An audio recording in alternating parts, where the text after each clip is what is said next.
So আর একটা জিনিস আপনাদের সঙ্গে আমি শেয়ার করতে চাই, মানে এই হচ্ছে পেট্রোল পাম্প যেখানে আমরা দাঁড়িয়েছি, ঠিক আছে। এই ভিউটা তো আপনাদেরকে আমি আগেই দেখিয়ে দিলাম, বাট আর একটা যেটা সব থেকে বেশি হিডেন আর ইন্টারেস্টিং জিনিস সেটা হচ্ছে গিয়ে এই দেখুন, মানে ওইখান থেকে আর কি একটা ছোট্ট ঝর্ণা মতন আসছে, যেটা আর কি এইখান দিয়ে পুরোটা সরু হয়ে বয়ে যাচ্ছে। মানে অ্যাকচুয়ালি এটা একটা পাহাড়ি ঝর্ণা, যেটা পাহাড়ের ওপর থেকে আসছে। এই হচ্ছে পাহাড়টা, মানে খুবই অসাধারণ আর কি একটা ব্যাপার। দেখুন এইখানে দেখুন, এইখান থেকে আর কি ঝর্ণার জলটা আসছে।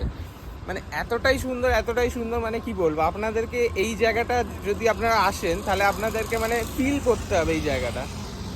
মানে ভিডিওতে কতটা আমি কি দেখাতে পারছি সেটা আমি ঠিক মানে জানি না, বাট আপনারা যখন নিজেরা আসবেন তখন এই জায়গাটা আপনাদের মানে একটা আলাদা অনুভূতি হবে। যখন আপনারা এই জায়গাটায় ব্রেক নিতে পারেন, যখন আমরা গাড়ি করে আসবেন, দেখুন এখান থেকে আপনারা আসবেন, জম্মু থেকে শ্রীনগর এই রাস্তাটাই যাচ্ছে, তো তখন আপনারা এই পেট্রোল পাম্পে যদি ব্রেক নেন তাহলে আপনারা এরকম একটা ঝর্ণার ভিউ তো পাচ্ছেনই, প্লাস এই টোটাল একটা ভিউ পাচ্ছেন।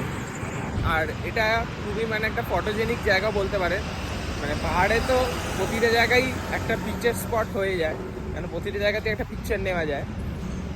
আর মানে খুবই ভালো, মানে বলে বোঝাতে পারবো না যে এতটা জায়গাটা ভালো লাগছে। তো দেখি আরও এগিয়ে যাই, তখন আরও জিনিস আপনাদেরকে দেখাবো।